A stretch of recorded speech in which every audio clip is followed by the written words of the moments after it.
everywhere, GBS.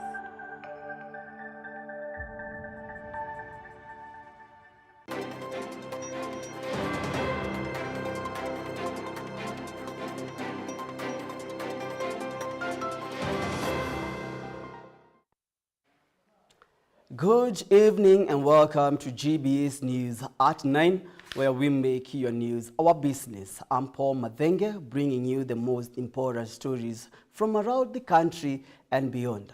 Our sign language interpreter tonight is Alan Kiama. And now to our very first story.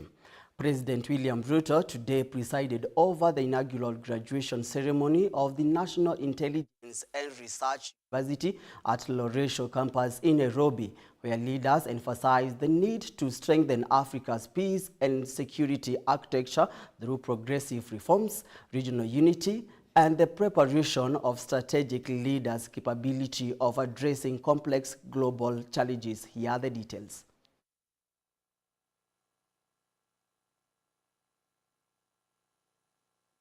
Theme, Preparing Leaders for a Complex World, defines the prevailing operating environment. The spirit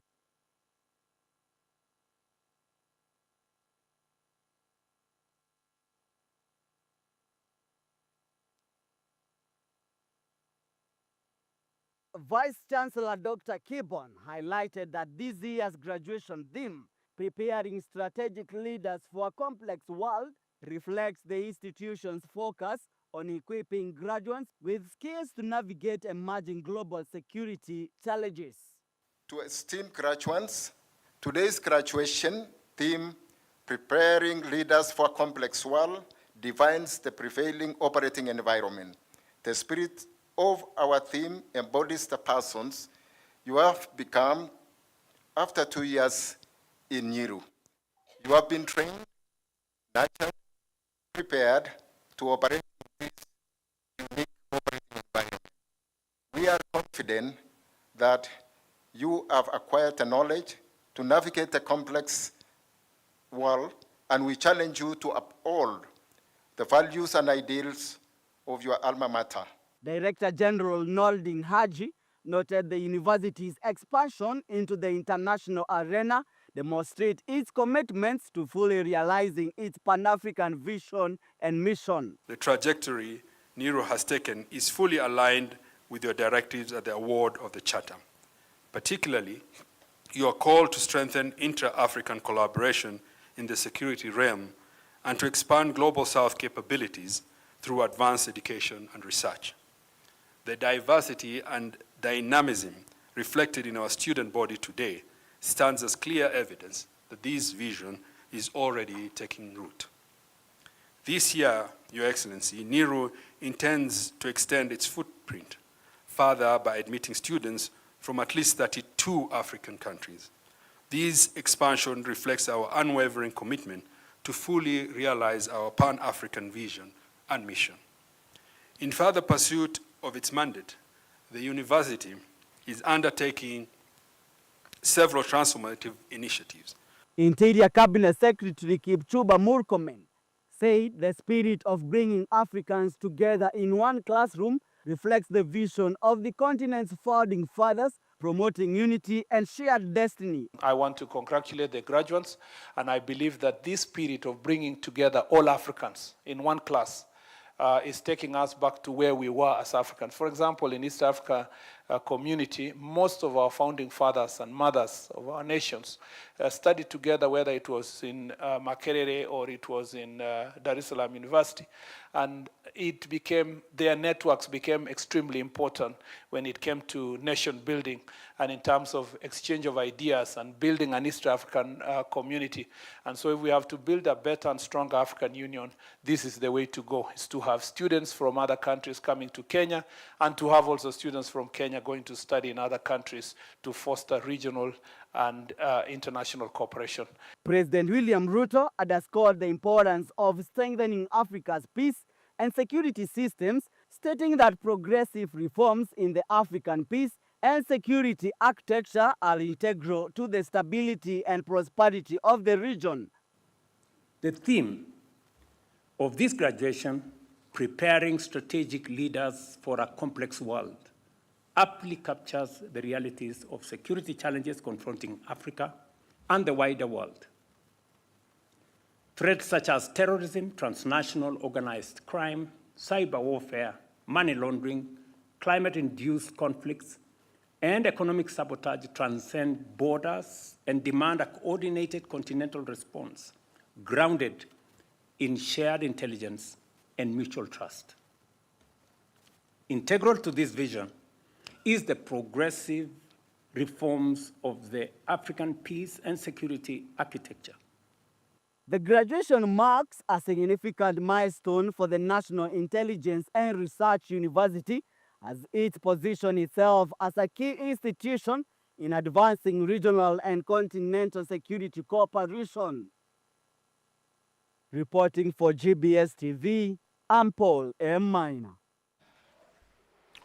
And now moving on, Ahmed Isaac Hassan has resigned as chairperson of Independent Policing Oversight Authority to assume his new position as a judge of the Court of Appeal. He was appointed to the bench by President William Ruto on January 27, 2026 as part of a group of 15 judges recommended by the Judicial Service Commission.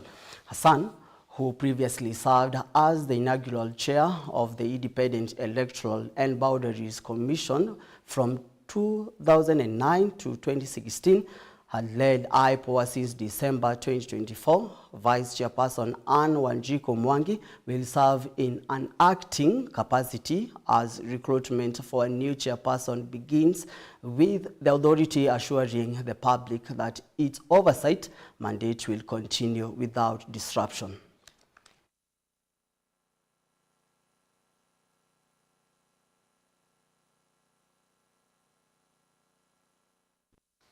Now from Wajir County, a newly drilled water borehole in Geril, Wajir County is now offering hope to thousands of residents and pastoralists, with some even crossing the border into neighboring Somalia in search of water. The situation underscores the growing strain in scarce resources in Kenya-Somalia border region, following the prolonged impact of drought. Here are the details. This area of Gerile, near the Kenya-Somalia border, this new borehole has become a vital lifeline for thousands of people and their livestock. Every day, long lines of pastoralists and their animals can be seen arriving here in search of water, a resource that has remained scarce for a long time. Unlike other projects, this borehole now serves not only residents of this area, but also pastoralists from distant regions, including those who cross the border from Somalia. Wale watu ambao wanaona sahi umetoka different places. Sasa tumekaribisha sasa. Hii shida inshallah vile wanaona hatuwezi beba hao watu, lakini tulibeba 90% wale ambao wafugaji ambao wametoka ndani ya Somalia na tulikaribisha vizuri. Alhamdulillah, vile tulikuwa zamani na sahi tunashukuru Mwenyezi Mungu. 16 years haba hajapatikana maji. Kila MB alisema hakuna maji. The borehole, drilled under the Deris Wanag project, which promotes good neighborliness and is funded by the government of the United Kingdom, has brought renewed hope to communities that have long been plagued by water shortages. According to the National Drought Management Authority, more than 274 people in Wajir County have already been affected by drought, with the number expected to rise if rains fail. Wajir South Member of Parliament, Mohammed Ado, says the project is helping to ease the impact of drought and safeguard the livelihoods of pastoralists. These are people who've suffered for long. These are people who have been forced during the rainy season and the months around the rainy seasons to share water with their livestock. The only source of water that they had was a water pan, and the livestock and the people used to drink from the same source. Such a long time for a community to be lacking water, a basic necessity. And today, it's not just the people of Gerile who are benefiting from this. People are coming from as far as the hinterlands of southern Somalia. Residents of Gerili now says the borehole is not just a source of water, but a new beacon of hope after several years of struggling to secure this scarce commodity. As the holy month of Ramadan approaches, the borehole has become an essential lifeline for a community grappling with the harsh living conditions. I still believe that the drought should be made a national emergency, should be declared a national disaster. As drought continues to affect many parts of northern Kenya, projects like this are increasingly seen as critical solutions in strengthening the resilience of communities that depend on livestock. This is Jeff Abuki, GBS TV News. Now from Murang'a County. In Murang'a County, the Electoral Commission has warned that only a small number of Kenyans have registered to vote. It is said that many Kenyans have not yet embraced the exercise being carried out by IEBC officers, especially among the youth. In a seminar on elections and community security, candidates for seats and units in security, the Murang'a County Electoral Commission Chief Executive Saum Chirchir said they have made elaborate plans for the upcoming elections. Let's have a look. Murang'a youth leader Mike Steve has urged young people not to allow themselves to be used as campaign tools by politicians. Speaking during a training session, he encouraged the youth to turn out in large numbers and register as voters ahead of the upcoming elections. To my young people, namuuliza tusiitikie kutumiwa. We are not cloud fillers. We are not campaign tools. Sisi we are decision makers. Sisi we are vision bearers. Na wakati ni huu. Muda sio mwingine, muda ni huu. Tuitikie kutokelezea, tuambie wenzetu wachukue kura. Sisi wenyewe tuchukue kura ili tuweze kuchagua viongozi ambao wanaweza endelesha nchi yetu. At the same event, Advisory and Investment Officer Regina Wamboi noted that voter registration numbers in the county remain low. He called on young people to take the exercise seriously and register so they can have an opportunity to elect leaders of their choice. We still have a challenge with youth registration, where only there's a minimum number of youths who have managed to register as voters. And that means that even if we go into voting today, what it would mean for them is that we would still vote for the leaders that we think are good for us, and probably they're not good for them.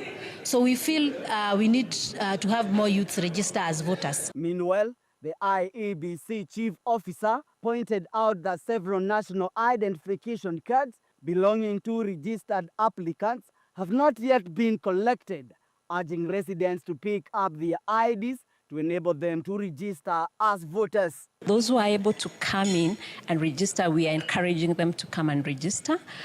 Those who have IDs should come in and register.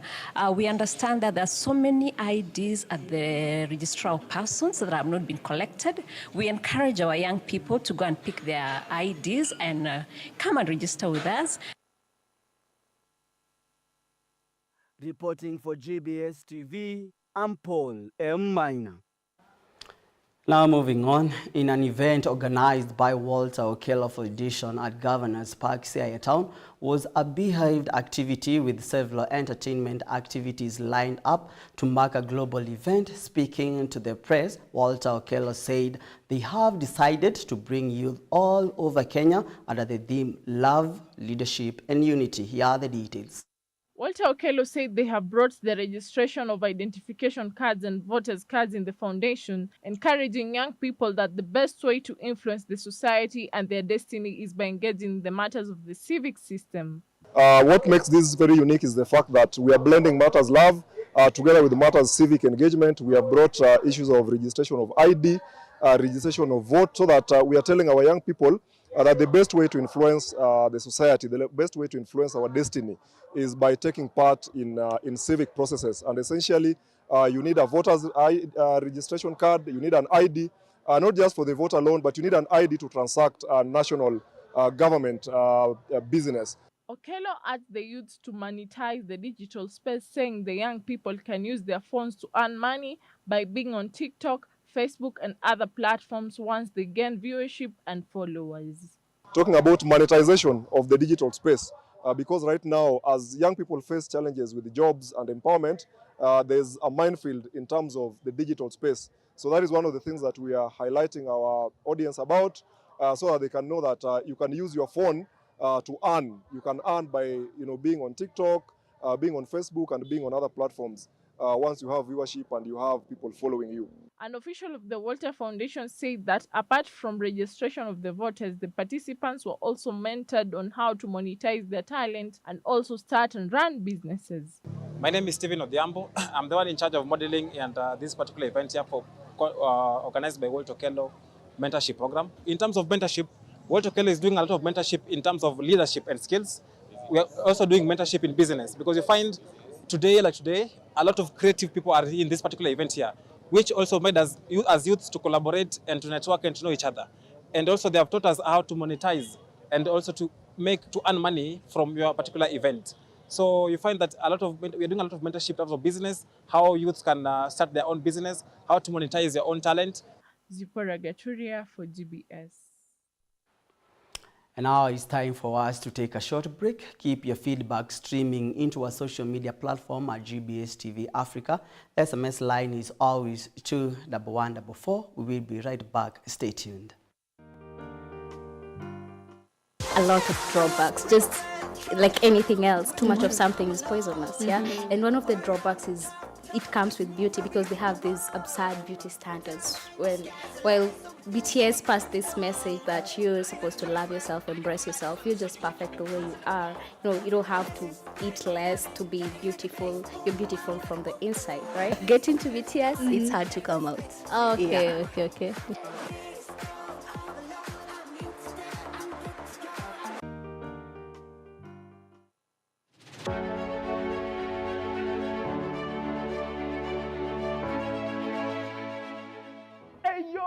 Mambo VP, man, Mambo VP. Welcome to Echo Muziki. This is the best gospel show in East and Central Africa. My good name is Bensi, but you can call me the true ninja. And of course, I'm not alone. I'm with the baddest, the illest, the freshest, Mr. Chicky Chicky Chick, DJ Jalaz with the Z.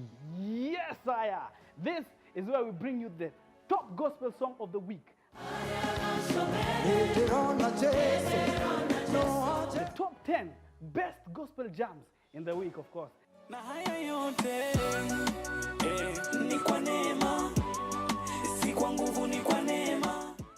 And of course, we bring you the best gospel news. And of course, the freshest interviews from the best guests.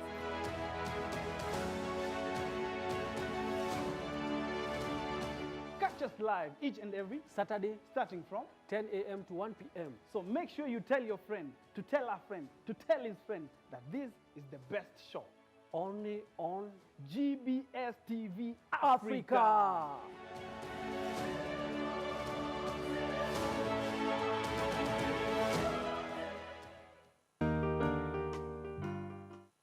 About being a miss or being a pageant queen. It is not just about wearing a crown or looking pretty on social media. It is about how much you can impact the community. What can you do with the title you hold? Actually a young model in the industry. I started modeling this year in school. Actually I used to go to International Youth Fellowship where we had a modeling class. I used to study fashion and design, and we had a modeling class. So I am high fashion trained. On Instagram, Kelly.Omuhaya. On TikTok, Miss Omuhaya. Now tell us about that moment when you had your name that you won Miss Kasarani 2025-2026. What I would like to advise you is keep going. Keep going. Put God first. Be resilient. Be a go-getter. Find joy within yourself. Walk with pride. Chin up. Smile. You are everywhere. GBS.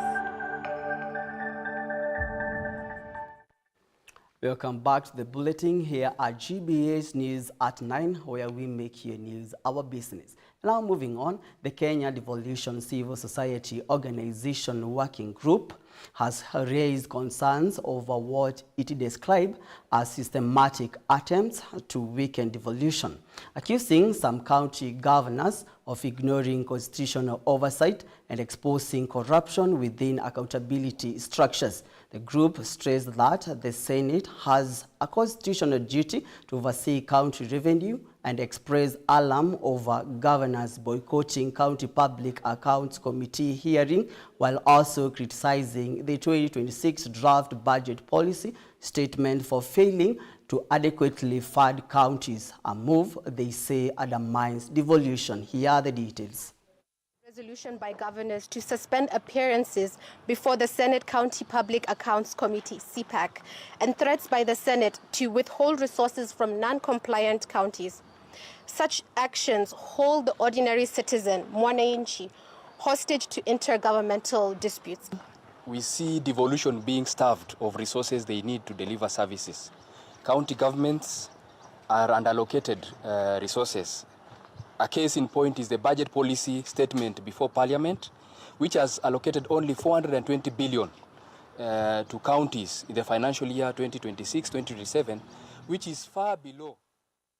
Now moving on, attention is mounting along the border of Busia and Bungoma counties in the Changara area of Teso North after Sisiri, a member of parliament John Waluke, claimed that the area falls under Bungoma County and not Busia.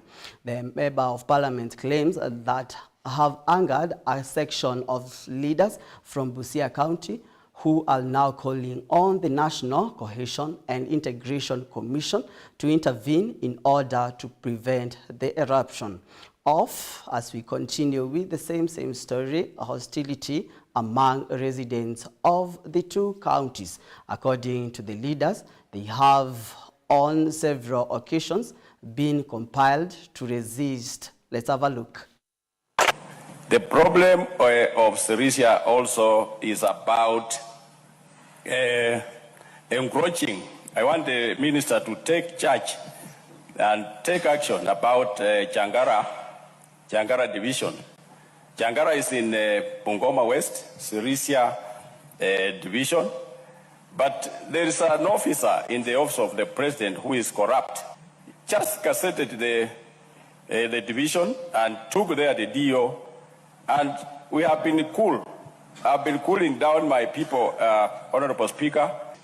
I'm requesting Waziri to remove the DO from Changara and decassette the division. Otherwise, we will not be blamed. Thank you. The Assistant County Commissioner for Changara Division is in office. And now moving on, the Kenya's manufacturing sector has called for coordinated government action to unlock industrial growth and boost competitiveness. This follows the launch of the Kenya Association of Manufacturers Manufacturing Priority Agenda 2026 in Nairobi. Industry leaders say that despite contributing 7.3% of the country's GDP, the sector continues to face high production costs, regulatory burdens, and limited regional trade integration. The new roadmap now seeks to reposition manufacturing at the heart of Kenya's economic transformation. Here are the details. Kenya Association Manufacturers Board Vice Chair Hitesh Medirata emphasized the need for deliberate industrial policies, quoting, countries that prioritize manufacturing reap tangible economic benefits. Manufacturing is important because it drives job creation at scale. The economic complexity and resilience that it brings. It drives export growth and foreign exchange earnings and expands the country's revenue base. Value addition within agricultural and mineral value chains and a multitude of other things. Globally, what we're witnessing is rising protection. Countries prioritizing domestic industrial growth, and there's increased focus on economic security. Kenya Association Manufacturers Chief Executive Tobias Alando described the agenda as practical roadmap, quoting the Manufacturing Priority Agenda 2026 is not simply a policy document. by improving competitiveness, strengthening export capacity, integrating SMEs into value chains, and aligning agriculture with industry will create a positive domino effect that accelerates investment, job creation, and sustainable growth.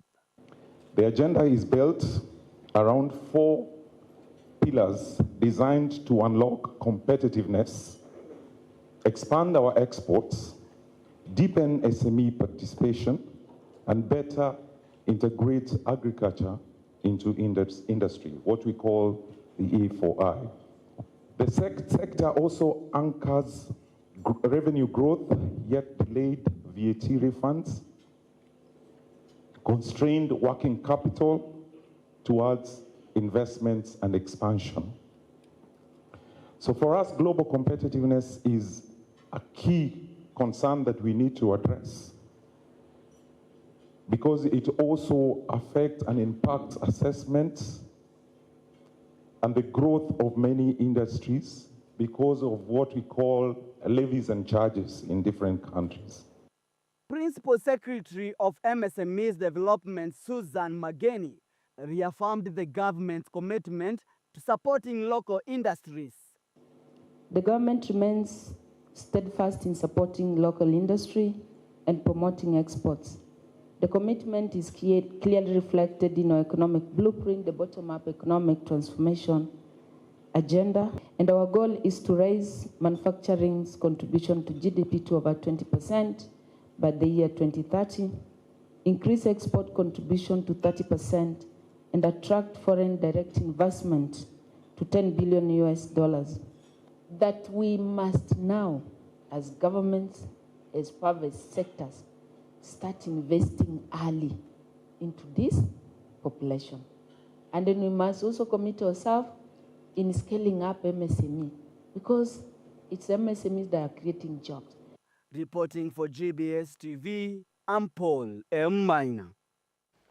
Now shifting the focus, Kenya's aviation workers have called off the strike on day 2 following successful government mediation, easing disruption at Jomo Kenyatta International Airport and other facilities. The action, led by the Kenya Aviation Workers Union, began Monday over stalled CBA talks with workers demanding better pay, contract harmonization, and improved welfare. The go-slow caused delays of up to 4 hours, cancellation, and strayed passengers nationwide. The strike was suspended today after meeting with Transport Cabinet Secretary Davis Chirchir alongside the Kenya Airport Authority and the Kenya Civil Aviation Authority. The return to work deal was signed, allowing operation to resume, though travelers have been advised to confirm flight schedules as the backlog is cleared. We are happy that we've had very successful consultations and engagement, bringing together both KCAA management and KAA management. And in effect, Kenya Aviation Workers Union would like to call off the strike action on terms that have been agreed in the return to work formula. We are satisfied with the guidance and the intervention of the government in this matter. The ministry takes note of the disruption occasioned by the industrial action and apologizes for the inconveniences caused to travelers and operators. The Ministry of Roads and Transport held a conciliatory meeting between the union, the State Department of Labor, the Kenya Civil Aviation Authority, and a return to work formula has been formally agreed upon. The ministry wishes to inform all travelers and air operators that it has been agreed that the airport operations be resumed to normalcy immediately. And now moving on, a section of religious leaders in Nandi County, in collaboration with various stakeholders, has issued an urgent appeal to the national government to increase funding allocated toward combating hunger in the country. The leaders are calling for firm and sustainable strategies to support more than 3 million Kenyans currently grappling with the harsh effects of drought across 23 counties. Here are the details. Ama tuwe na watu ambao wataguswa katika mioyo yao pia wajali jamii. Ningependa nitoe wito wangu sio tu kwa Wakristo. Jambo hili la kusaidiana aliendi na dini. Ni vyema sana tukijali wenzetu hata kule Northeastern tuone kwamba tunawafikia na kuwasaidia katika hali ngumu ambao wanapitia. The reason why tunataka minimum essential package ni haya mashule yenye mahitaji maalum, si kwamba wako na wanafunzi wengi, so tukienda kwa capitation hata hawataweza kulipa wale wafanya. And now it's time for us to take a short break. Keep your feedback streaming into our social media platform at GBS TV Africa.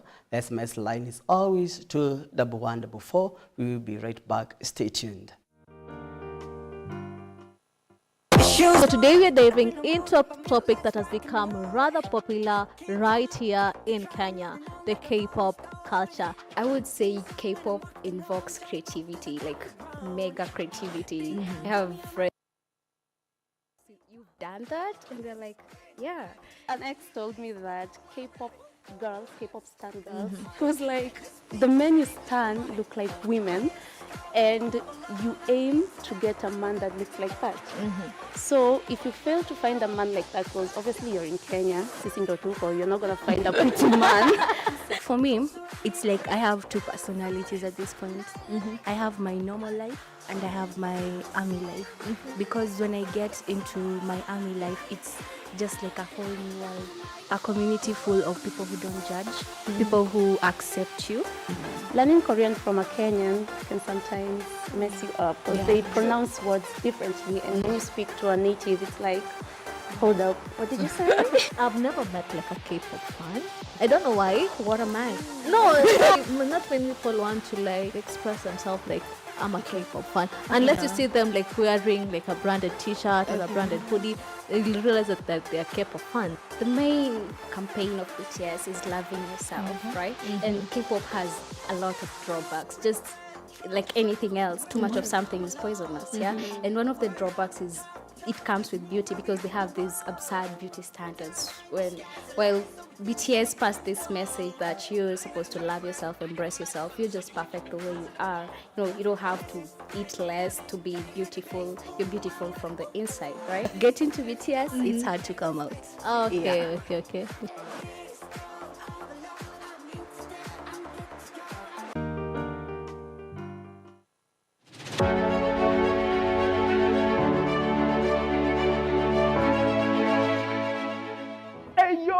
Mambo VP, man, Mambo VP. Welcome to Echo Muziki. This is the best gospel show in East and Central Africa. My good name is Bensi, but you can call me the true ninja, and of course I'm not alone. I'm with the baddest, the illest, the freshest, Mr. Chicky, DJ Jalaz with a Z.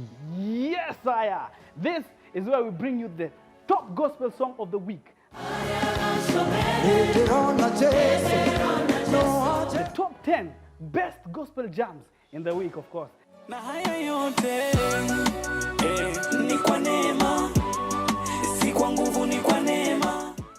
And of course, we bring you the best gospel news.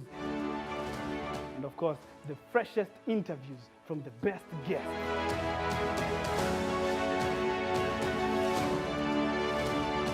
Catch us live each and every Saturday starting from 10 a.m. to 1 p.m. So make sure you tell your friend, to tell a friend, to tell his friend that this is the best show. Only on GBS TV Africa.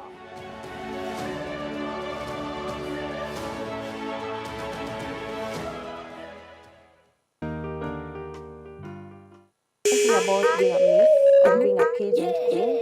It is not just about wearing a crown or looking pretty on social media. It is about how much you can impact the community. What can you do with the title you hold? Actually a young model in the industry. I started modeling this year in school. Actually, I used to go to International Youth Fellowship where we had a modeling class. I used to study fashion and design, and we had a modeling class. So I am high fashion trained. On Instagram, Kelly.omuhaya. On TikTok, Miss Omuhaya. Now, tell us about that moment when you heard your name, that you won Miss Kasarani 2025-2026. What I would like to advise you is keep going. Keep going. Put God first. Be resilient. Be a go-getter. Find joy within yourself. Walk with pride. Chin up. Smile. You are a queen. He who is in you is greater than he who is in the world. That makes me always rise, knowing that I have something that is greater than what people can see.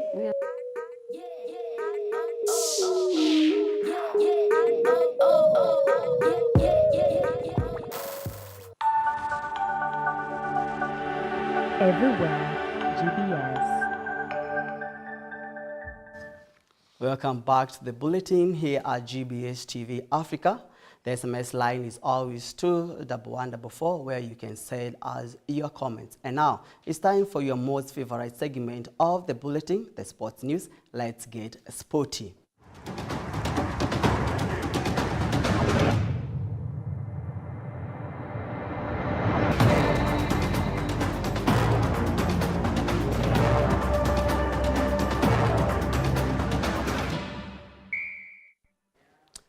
Now from the sports desk. League leaders Arsenal travel to Molinax for a crucial Premier League clash against bottom place Wolverhampton Wanderers, with a win potentially moving them 7 points clear at the top. Mikel Arteta faces selection concerns, with Martin Odegaard a doubt, though Bukayo Saka is expected to start after his recent return. Wolves, managed by Rob Edwards, are struggling at the foot of the table, but will hope to defy history, having lost their last 9 meetings against the Gunners.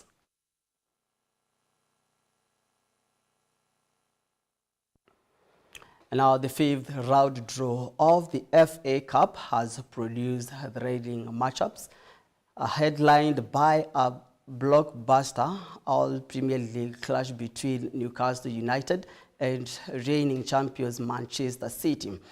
Wolverhampton Wanderers will host Liverpool in another heavyweight encounter, while giant killers Mansfield Town have earned a dream home to tie against Arsenal.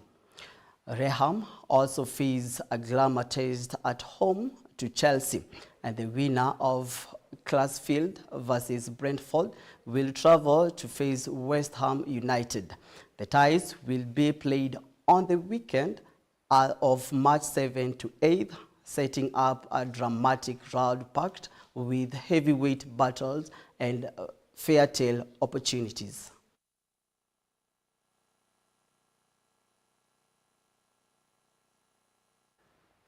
Now, Al Hilal wrapped up the AFC Champions League Elite Group Stage champions unbeaten with a 2-1 victory over Al Wada. The win ended his goal drought in style, heading home early from a Ruben Neves free kick before adding a decisive second in the 77th minute.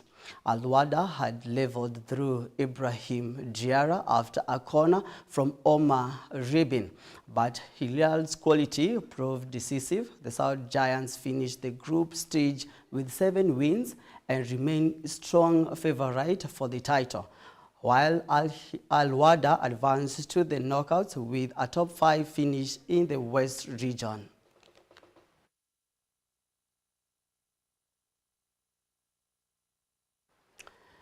That's all for today. We have come to the end of the news bulletin here at GBS TV. I have been your anchor, Paul Mathenge, and our sign language interpreter tonight has been Alan Kiama. It's a good night from me.